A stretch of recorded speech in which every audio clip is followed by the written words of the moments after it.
Hello friends, मैं हूं सन्मय प्रकाश और आप देख रहे हैं यूट्यूब चैनल सरकारी जॉब न्यूज़। सबसे पहले इंपॉर्टेंट टॉपिक देखते हैं क्या क्या बताने जा रहा हूं इस वीडियो में मैं। तो सुपर मून के बारे में चर्चा होगी। पृथ्वी और चांद के बीच में 1 अगस्त को दूरी बहुत कम हो गई थी, ज़्यादा बड़ा दिख रहा था, ज़्यादा चमकीला दिख रहा था। क्यों हुई ये घटना और क्या होने वाला है उसके बारे में चर्चा करेंगे। ब्रिक्स को लेकर चीन का जो मंसूबा था उस पर भारत और ब्राज़ील ने पानी फेर दिया है। क्या मामला है और क्यों चीन ब्रिक्स को लेकर इतना उसको विस्तार देने की कोशिश में लगा हुआ है और इंडिया को क्यों कदम उठाना पड़ा, ये इस पर बात करेंगे। बहुत महत्वपूर्ण है इंटरनेशनल रिलेशन को लेकर जो टॉपिक है उस पर। और WMO की इंपॉर्टेंट रिपोर्ट आई है, state of the climate in Asia. Environment से रिलेटेड क्वेश्चन इससे रिलेटेड बने हैं, वो भी चर्चा करेंगे। और भी कई टॉपिक है, सब पर बात करेंगे दोस्तों, ठीक है। तो शुरू करते हैं। उससे पहले इन्फॉर्म कर दूं कि 6 मंथ का जो करंट अफेयर्स वीडियो है वो आपने देखा ही होगा, ये वाला। लेकिन अब हम लोग 8 अगस्त को ला रहे हैं उसका एक्सटेंडेड वर्जन, ओके। उसमें जनवरी से लेकर अगस्त तक के 8 अगस्त तक के तमाम करंट अफेयर्स होंगे और मैराथन होगा ये, और उससे एग्जामिनेशन में बहुत काम आने वाला है आप सभी को। देखना जरूर 8 अगस्त की सुबह 11 बजे मैराथन करंट अफेयर्स जनवरी से लेकर अगस्त तक के, ओके। चलिए अब शुरू करते हैं दोस्तों और क्वेश्चन लेते हैं। खगोलीय घटना यानी एस्ट्रोनॉमिकल फिनोमेना, सुपर मून। उस दौरान 1 अगस्त को की रात को चंद्रमा और पृथ्वी नज़दीक आ गए थे। तो दोनों के बीच में कितनी दूरी थी, घट के कितनी दूरी हो गई? आंसर का 3,57,264 किलोमीटर, ठीक है। और आने वाले वक्त में सुपर मून का पेयर भी होने वाला है जिसको हम ब्लू मून कहेंगे उसे, ठीक है। उसके बारे में आगे बताते हैं। तो सुपर मून के बारे में बताओ पहले। देखिए होता यह है कि सुपर मून में धरती और चंद्रमा के बीच की दूरी कम हो जाती है, तो इस वजह से चांद ज़्यादा बड़ा और चमकीला दिखाई देता है और इसमें लगता है कि पृथ्वी के करीब आ रहा है, ठीक है। तो 1 अगस्त की रात को सुपर मून के दौरान चंद्रमा का आकार सामान्य से 14% बड़ा हुआ, 14% ज़्यादा बड़ा दिखा हम लोगों को यहाँ से, क्योंकि वो नज़दीक आ गया, और 30% ज़्यादा चमकीला नज़र आया। तो 1 अगस्त को पृथ्वी से जो दूरी रही सुपर मून के दौरान वो रही 3,57,264 किलोमीटर। तो चंद्रमा क्या है ना कि धरती के आसपास अंडाकार रेखा के तौर पर चक्कर लगाता है, अंडाकार। तो ऐसे में पृथ्वी और चांद के बीच में जो दूरी है वो हर दिन बदलती रहती है। तो इसीलिए हम लोग कहते हैं कि एवरेज में इतना किलोमीटर है, और जब दूर गया तो ये और नज़दीक गया तो यानी सुपर मून हुआ उस दौरान बेहद नज़दीक आया तो वो इतने किलोमीटर। और साल में 3 से 4 बार सुपर मून होता है। चांद धरती का चक्कर लगाता है और कक्षा में कई बार बेहद करीब आ जाता है। तो जब करीब आता है बेहद ज़्यादा तो उसे परिधि कहते हैं, ठीक है। तो परिधि के दौरान ये इतने किलोमीटर हुए, 3,57,264 किलोमीटर। और एक होता है दूर जब जाता है तो उसे कहते हैं अपोजी। तो अपोजी के दौरान 4,05,500 किलोमीटर, ठीक है। तो ये होता है। अब ये भी कह सकते हैं सवाल कि चंद्रमा तो पूर्णिमा के दिन भी चमकीला दिखाई देता है। तो देखिए 27 दिनों पर चंद्रमा धरती का एक चक्कर लगाता है और 29.5 डेज़ में एक बार पूर्णिमा आता है। और पूर्णिमा में मतलब सभी पूर्णिमा के दौरान सुपर मून नहीं होता है, लेकिन जब भी सुपर मून होगा तो उस दिन पूर्णिमा जरूर होगा, ओके। तो अब एक और बात बताऊं आपको कि इस बार जो है ना वो एक और सुपर मून की घटना होने वाली है। कब? 30 अगस्त को। और अगर एक ही महीने में 2 सुपर मून होते हैं तो उसको कहते हैं ब्लू मून, ओके। तो वैसे तो मैं 30 अगस्त के बाद के करंट अफेयर्स में बताऊंगा ब्लू मून के बारे में, लेकिन आप उसमें क्वेश्चन भी होगा। लेकिन ये भी आप समझ लीजिए कि अगर आपके एग्जामिनेशन में सवाल आए कि ब्लू मून किसे कहते हैं, तो अगर एक मंथ में 2 सुपर मून हुए यानी चांद बेहद नज़दीक आ गया 2 बार एक ही मंथ में, तो उसको ब्लू मून कहते हैं, ठीक है। 2 बार आ गया तो ब्लू मून कहेंगे। तो मुझे लगता है पूरी बात आप समझ चुके होंगे इस पूरे मुद्दे पर। और जो मैं बता रहा हूँ ना उसका PDF हिंदी और इंग्लिश दोनों लैंग्वेज में अवेलेबल है, वो आप डाउनलोड कर सकते हैं, आपके काम आएगा। काफ़ी डिटेल में होता है वो, जिसमें बताता हूँ वो सब कुछ। और हाँ, 1 ईयर का एक मेंबरशिप प्लान है, बहुत मामूली सी रकम है और डिस्काउंट भी चल रहा है उस पर। तो ये ले सकते हैं आप, और इसके ज़रिए अगले 1 साल तक करंट अफेयर्स का PDF मिलेगा, वीकली, मंथली, क्वार्टरली, ईयरली, और पिछले भी तमाम करंट अफेयर्स आपको मिलेंगे। ओके, बहुत शानदार ये मौका है। और इसके साथ में इतने तरह के एग्जामिनेशन के टेस्ट सीरीज़, मॉक टेस्ट, ये सब कुछ अवेलेबल है। तो इस वीडियो के डिस्क्रिप्शन में आप चेक कर लेना, आपके काम का है ये। तो चलिए आगे बढ़ते हैं, अगला क्वेश्चन लेते हैं। किस अंतर्राष्ट्रीय संगठन का विस्तार करके दबदबा बनाने के चीन के मंसूबे पर भारत और ब्राज़ील ने पानी फेर दिया? आंसर होगा ब्रिक्स। ठीक है, न्यूज़ भी देख रहे हैं आप। ब्रिक्स फुल फॉर्म क्या है? तो ब्रिक्स में जितने देश जुड़े हुए हैं उसी के फर्स्ट जो अक्षर हैं यानी लेटर है उसी के आधार पर ही बना हुआ है। तो उसमें ब्राज़ील है, रशिया, इंडिया, चाइना और साउथ अफ्रीका। स्थापना हुई थी 2006 में, सितंबर 2006 में। तो अभी क्या हुआ है कि चीन ये चाहता है कि ब्रिक्स में इंडोनेशिया और सऊदी अरब भी शामिल हो, उसकी ज़िद है। और भी कई देशों को शामिल करने की ज़िद है, लेकिन ये 2 देशों की बहुत ज़्यादा ज़िद है उसकी। कौन कौन से देश? इंडोनेशिया और सऊदी अरबिया। इन दोनों देशों के साथ चीन का युआन में व्यापार होता है और इनके बीच में गहरे व्यापारिक रिश्ते भी हैं। और साथ में मिस्र ने भी यानी इजिप्ट ने भी ब्रिक्स में सदस्यता के लिए आवेदन किया हुआ है। तो अभी क्या हुआ है, एक तो ब्रिक्स का मैप में दिखा दूं मैं, ये पूरा मैप वर्ल्ड का देख रहे हैं, और उसमें कौन कौन से देश हैं ब्रिक्स के। ये रूस हो गया, चाइना, इंडिया, ओके, ये साउथ अफ्रीका, ब्राज़ील। तो चीन ये चाहता है कि और जो उसके साथ जो युआन में व्यापार कर रहे हैं, उसके अपने जो भरोसेमंद मित्र हैं, उन सबको ब्रिक्स में शामिल कर लें और उसका पूरा दबदबा हो जाए।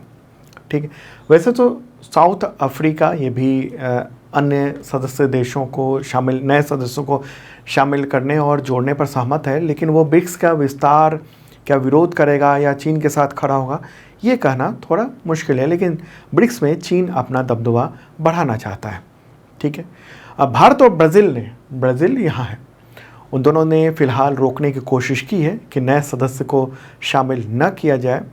दरअसल मामला ये है कि चीन के जो राष्ट्रपति शी जिनपिंग, उनकी मंशा ये है कि जो SCO है ना, शंघाई कोऑपरेशन ऑर्गेनाइजेशन, उसकी तरफ ब्रिक्स में अपने देशों को पूरा भर लिया जाए, शामिल कर लिया जाए। और भारत और ब्राज़ील इसी चीज़ का विरोध कर रहा है। एक और बात है कि अच्छा, ये सब जो विरोध हुआ है ना, वो हुआ है अभी इसी महीने नहीं, पिछले महीने। ये सारा विरोध हुआ है जुलाई लास्ट वीक में दक्षिण अफ्रीका के जोहान्सबर्ग में जो ब्रिक्स शिखर सम्मेलन की तैयारी के लिए जो मीटिंग बुलाई गई थी, उसी में इंडिया ने ये आपत्ति जताई है। ओके, और एक और बात होनी है कि ब्रिक्स के सदस्य देश जो हैं एक साझा मुद्रा में व्यापार करें, और उसमें चीन ये चाहता है कि हम ज़्यादा से ज़्यादा वो उन देशों को शामिल करने हैं जिसके साथ उसका युआन में व्यापार हो रहा है। ऐसे में उसके सदस्य देशों की और उसके जो भरोसेमंद दोस्त हैं वो यहाँ ब्रिक्स में शामिल हो जाएंगे। वैसे तो भारत का भी रिश्ता जो सऊदी अरबिया है उससे बेहतर है, लेकिन यहाँ मामला जब इधर चीन का आ जाता है, चूँकि उसका युआन में कारोबार दोनों के बीच में चल रहा है, ट्रेड चल रहा है, युआन इसको स्वीकार कर रहा है सऊदी अरब, तो ऐसे में इंडिया के लिए आने वाले वक्त के लिए ये दिक्कत है कि चीन जो है ना वो एक अलग ही ब्रिक्स का यूज़ कर सकता है पूरी दुनिया पर। ठीक है, तो इसलिए इंडिया ने इस पर अपोज किया है। ओके, और आने वाले वक्त में चीन ये चाहता है कि इन सब जो संगठन हैं उन सब को बना के विस्तार करके हम अमेरिका या पश्चिमी देशों के जो संगठन हैं उन सब पर हावी हो जाए। तो उसका एक विरोध झेलना पड़ा चीन को, और उसका मंसूबा जो है ना उसे उस पर पानी फिरा है। एक और बात बता दूं ब्रिक्स शिखर सम्मेलन को लेकर कि अभी जो होने वाला है साउथ अफ्रीका में ब्रिक्स शिखर सम्मेलन, उसमें पुतिन ने मना कर दिया कि हम वो नहीं जाएंगे शिखर सम्मेलन में। वर्चुअली वो मौजूद रहेंगे वर्चुअली, लेकिन वहाँ नहीं जाएंगे।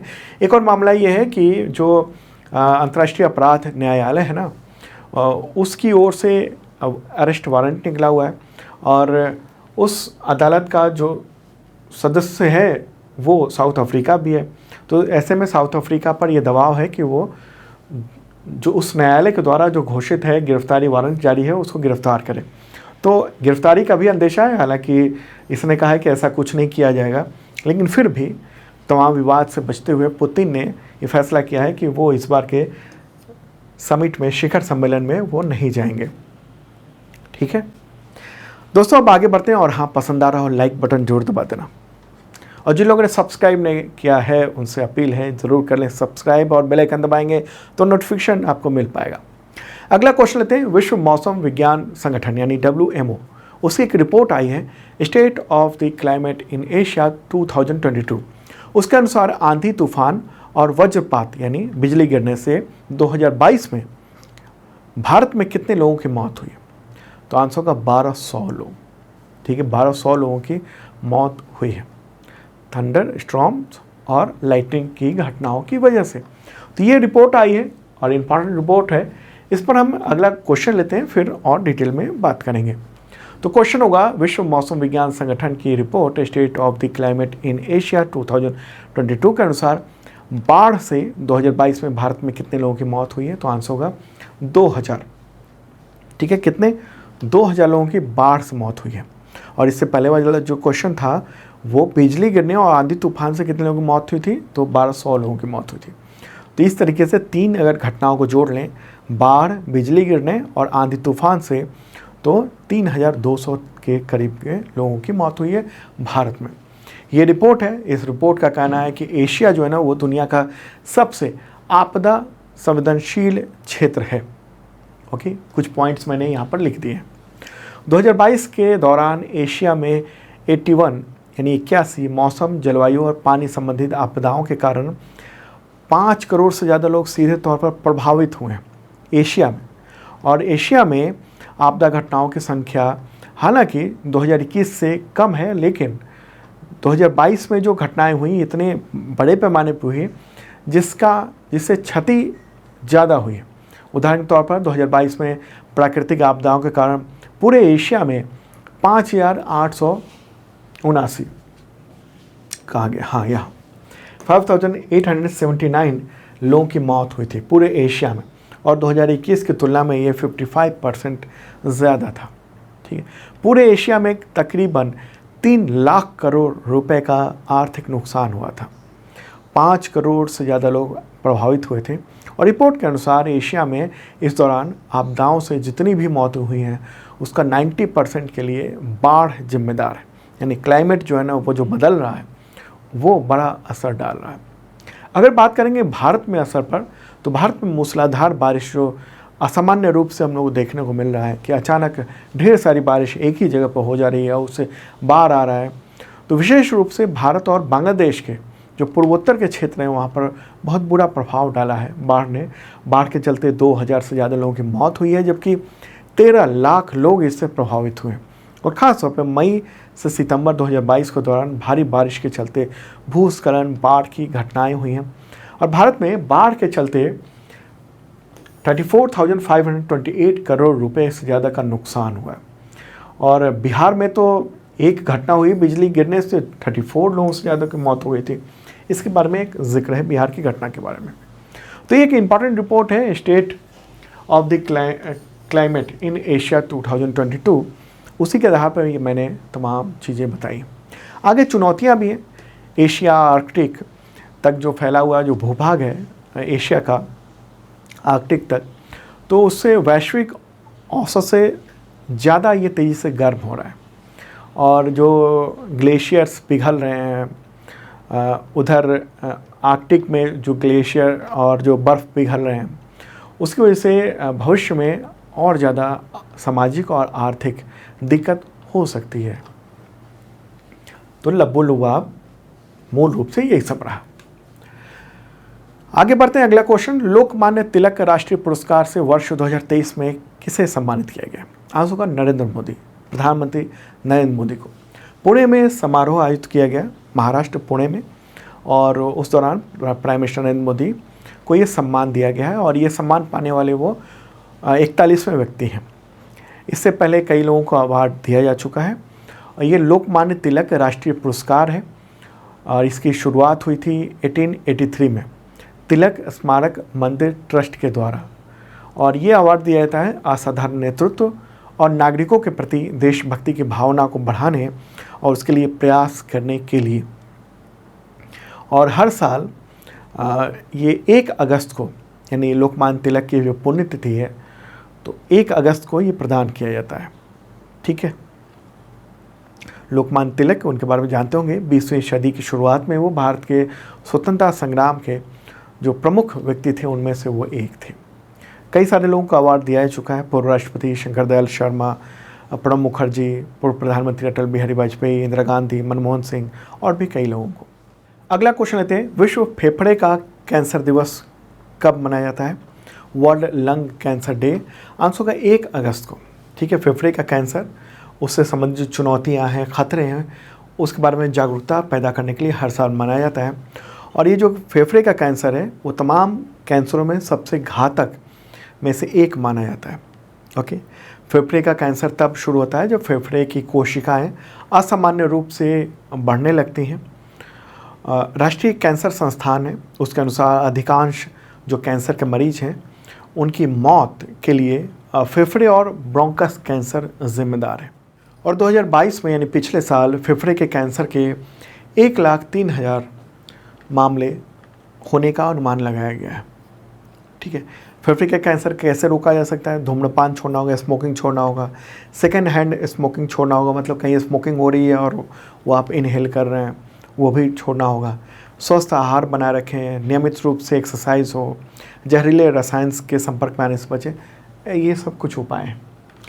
आगे बढ़ते हैं, अगला क्वेश्चन लेते हैं। वर्ल्ड वाइड वेब यानी WWW, वर्ल्ड वाइड वेब, तो ये दिवस कब मनाया जाता है? आंसर का 1 अगस्त को।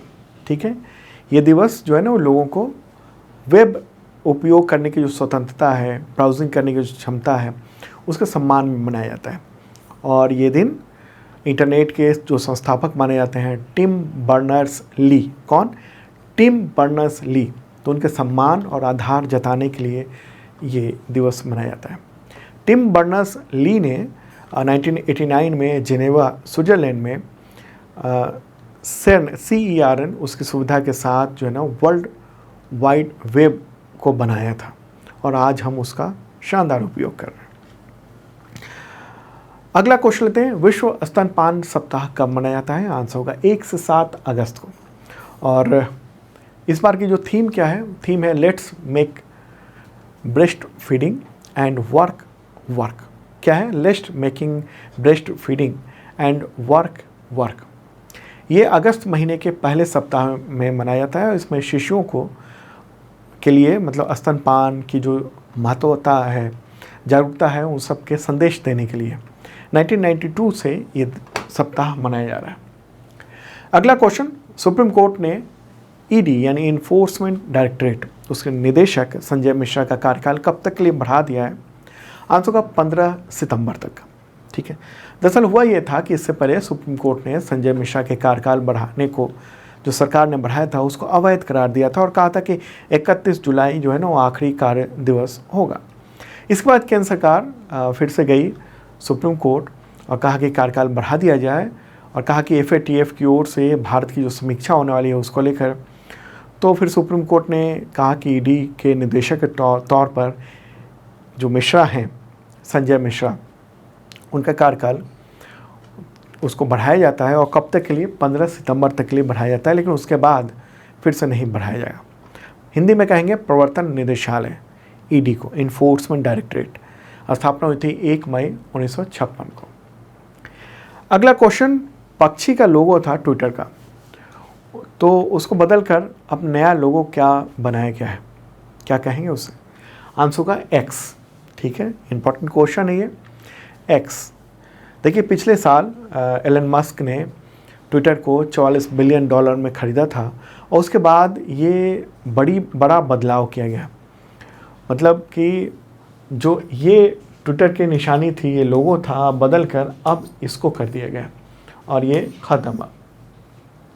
और बताया जा रहा है कि आने वाले वक्त में ट्विटर नाम भी ख़त्म हो जाएगा और X रूप में ही रीब्रांड किया गया है। तो अब X ही रहेगा नाम, ये ट्विटर जो है ना वो अब ख़त्म हो जाएगा। ट्विटर नाम वो रूपांतरित हो गया X के रूप में। तो दोस्तों और भी क्वेश्चन है, कल उसको शामिल करेंगे कल के करंट अफेयर्स में। ओके, अब मिलते हैं कल ताज़ा तरीन कंटेंट के साथ। बाय।